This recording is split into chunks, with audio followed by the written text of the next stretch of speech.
আপনার বিয়ের কথা হয়, কিন্তু একটা সময় পর গিয়ে আর বিয়ে এগোয় না। কেন? ইসলামের আলোকে এক বাস্তবতা।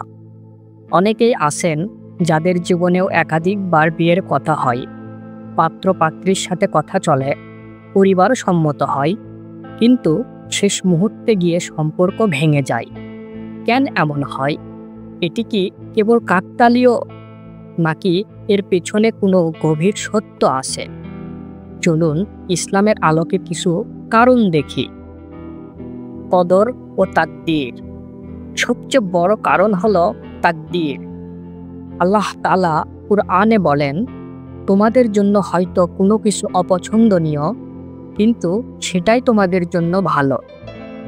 আর তোমরা হয়তো কোনো কিছু পছন্দ করো, কিন্তু সেটাই তোমাদের জন্য ক্ষতিকর। আল্লাহ জানেন, আর তোমরা জানো না। বিয়ের পথে বাধা আসা অনেক সময় আসলে রহমত হতে পারে। আল্লাহ তোমাকে এমন কিছু থেকে ফিরিয়ে দিচ্ছেন যা ভবিষ্যতে তোমার জন্য দুঃখের কারণ হতো।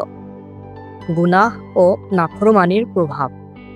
কখনো কখনো আমাদের গোপন গুনাহ বা অতীতের ভুলও বিয়ের পথে বাধা হয়ে দাঁড়ায়।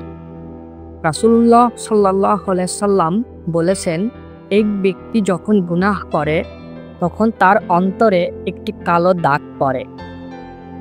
হারাম সম্পর্ক, পর্দাহীনতা বা বেহায়াপনার কারণে আল্লাহর বরকত ছড়িয়ে নেন।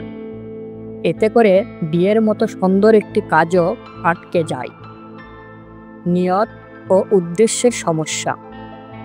বিয়ে যদি কেবল সৌন্দর্য, অর্থ বা সামাজিক মর্যাদার ভিত্তিতে ঠিক করা হয়, তাহলে তার মাঝে বরকত নাও থাকতে পারে। রাসূলুল্লাহ সাল্লাল্লাহু আলাইহি সাল্লাম বলেন, নারীদেরকে 4টি জিনিস দেখে বিয়ে করা হয়: সম্পদ, বংশ, সৌন্দর্য এবং দিন। তুমি সেই নারীকেই বিয়ে করো যার দিনদারিতা আছে, তাহলেই তুমি সফল হবে। অতএব যখন নিয়ত হয় খাঁটি, তখনই আল্লাহ সাহায্য করেন।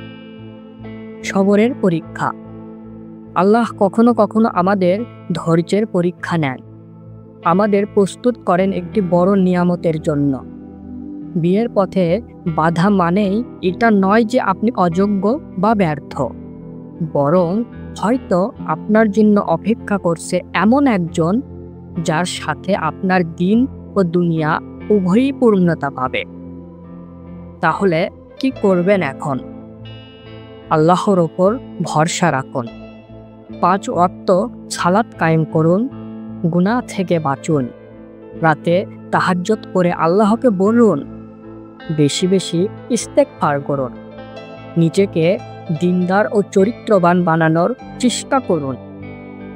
বিয়ে আটকে যাওয়া মানেই আপনার কপাল খারাপ নয়, বরং আল্লাহ আপনাকে সঠিক সময়, সঠিক মানুষ এবং সঠিক পরিস্থিতির জন্য সংরক্ষণ করে রেখেছেন।